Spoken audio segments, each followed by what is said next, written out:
ফিরে এলাম বিরতির পর। এই মুহূর্তে সবথেকে বড় যে খবরের দিকে চোখ রাখবো, দ্বাদশ শ্রেণীর ছাত্রের রহস্য মৃত্যু। দাসনগরের বালিটিকুড়ি এলাকার বাসিন্দা ওই ছাত্রের নাম গণেশ ঘোষ। ইংরাজি মাধ্যম স্কুলের ছাত্র গণেশ গত সন্ধ্যায় বন্ধুরা তাকে বাড়ি থেকে ডেকে নিয়ে যায়। দাসনগর থানার অন্তর্গত ছোট মাঠ এলাকায় বন্ধুর ফ্ল্যাটে যায় গণেশ। ওই ফ্ল্যাটের নিচে রক্তাক্ত অবস্থায় তারপর তাকে পড়ে থাকতে দেখা যায়। পিজি ট্রমা কেয়ার সেন্টারে ভর্তি ছিল সে। আজ সকালে মারা গিয়েছে ওই ছাত্র। পরিবারের লোকজন এটা নিছক দুর্ঘটনা বলে মানতে নারাজ। তারা মৃত্যুর পিছনে রহস্য রয়েছে বলে মনে করছেন। এই বিষয়ে আরো বিস্তারিত জানবো। আমাদের সঙ্গে রয়েছে আমাদের প্রতিনিধি প্রসেনজিৎ। যেমনটা জানা যাচ্ছে যে দ্বাদশ শ্রেণীর ছাত্রের রহস্য মৃত্যু, এই মুহূর্তে কি আপডেট রয়েছে?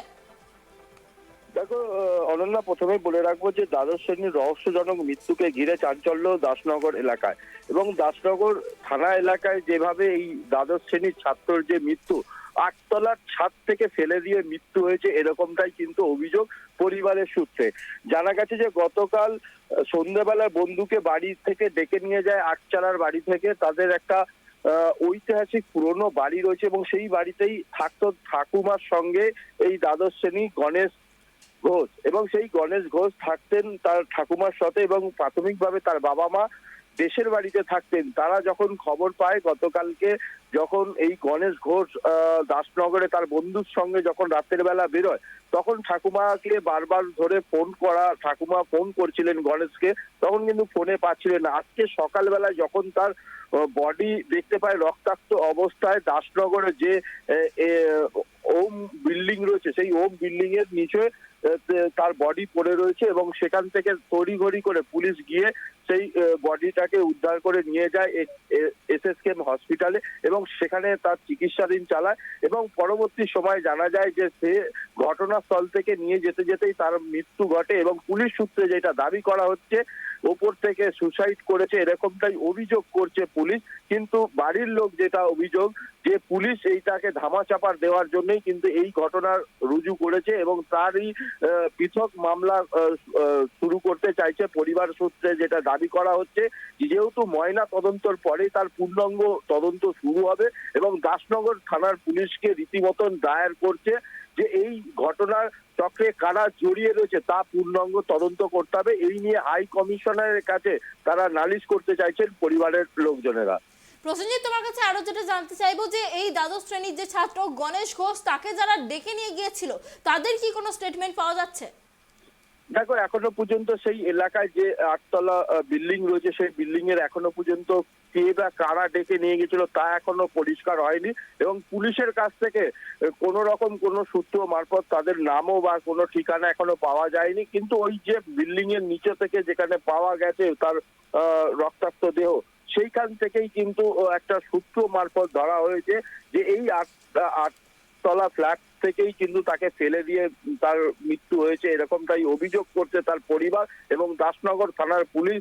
তারাও কিন্তু তদন্ত শুরু করছে, কিন্তু যারা যেই তদন্তের ওপর বাড়ির লোক থেকে পরিবার তারা কিন্তু ভরসা করতে পারছে না। তারা প্রথমে কেসটাকে ধামা দেওয়ার যেভাবে চেষ্টা চালাচ্ছিল তা কিন্তু উচ্চস্তর আধিকারিকদের কাছে যাওয়ার পর থেকে এবং কোর্ট মারফত তার পুলিশের কাছে কমপ্লেন হওয়াতেই কিন্তু এই মামলা রুজু করতে শুরু করেছে দাসনগর থানার পুলিশ। অনেক ধন্যবাদ তোমাকে প্রসেনজিৎ আমাদের সঙ্গে থাকার জন্য। আপনাদের আবারও একবার জানিয়ে রাখি, দ্বাদশ শ্রেণীর ছাত্রের রহস্য মৃত্যু। দাসনগর বালিটিকুড়ি এলাকায় বাসিন্দা ওই ছাত্রের নাম গণেশ ঘোষ। ইংরাজি মাধ্যম স্কুলের ছাত্র ছিল সে। পরিবারের অভিযোগ যে ছাদ থেকে পড়ে গিয়ে মৃত্যু হয়েছে ওই ছাত্রের, কিন্তু পরিবারের লোকজন দাবি করছে যে এটি আত্মহত্যার ঘটনা নয়। যদিও বা পুলিশের তরফে জানানো হচ্ছে যে তারা সন্দেহ করছেন যে এটি একটি আত্মহত্যার ঘটনা, কিন্তু পরিবারের তরফে মনে করা হচ্ছে এটা নিছক কোনো দুর্ঘটনা বা আত্মহত্যার ঘটনা নয়। তারা এই মৃত্যুর পেছনে কোনো রহস্য রয়েছে বলে মনে করছে পরিবারের লোকেরা। ডেকে নিয়ে আসে বন্ধুরা যে বাড়িতে থাকে, তারপরে এই মর্মান্তিক দুর্ঘটনা ডেকে নিয়ে গেছিল কেন? বন্ধু, যেমন বন্ধু তো বলে একসঙ্গে পরে ডেকে নিয়ে গেছিল। তারপরে তো আমরা ব্যাপারটা বুঝতে পারছিলাম যে ঘটনাটা কী ঘটেছে। কি জানতে পারলেন? আমরা আপাতত জানতে পারলাম তখন পিজিতে যাওয়া হয়েছে, এই ঘটনাটা ঘটেছে। নিচে পড়েছিল? নিচে পড়েছিল, রক্তাক্ত অবস্থা পড়ে। ফ্ল্যাটটা দাসনগরের ছোটো মাঠের কাছে যে ফ্ল্যাটটা রয়েছে উঁচু ফ্ল্যাটে, আচ্ছা, ওকে নিয়ে যাওয়া হয়েছিল ওখানে। আগে প্রথমে তাকে সুস্থতাকে বাঁচানোর চেষ্টা করা হয়। এর পিছনে কী রহস্য রয়েছে, এটা মার্ডার না অন্য কোনো রহস্য রয়েছে, সেটা তো পুলিশে তদন্ত করলে বুঝতে পারবে। তবে আমরা পরিবারের পক্ষ থেকে এটা মনে করি যে এর একটা উপযুক্ত তদন্ত হয়ে ব্যবস্থাটা তরতাজা প্রাণ চলে গেল, এটা করা উচিত। আপনার কি মনে হয় কি হয়েছে? দেখুন, আজকালকার ছোট ছেলেদের ব্যাপারগুলো তো বোঝা যায় না, কিন্তু এটা নিছক দুর্ঘটনা বলে আমার মনে হচ্ছে না। কারা কে ডেকে নিয়ে গেছিল কি নাম? ওই বন্ধুটার নাম আমি বলতে পারবো না। পড়ে ওটা 12-এ পড়ে, ইংলিশ মিডিয়াম নারায়ণা 12-এ পড়ে। তার আগের দিনই অ্যাডমিট পেয়েছে। সেটা খুবই পরিবারের পক্ষ থেকে খুব মর্মান্তিক, এইটুকু বলতে পারি।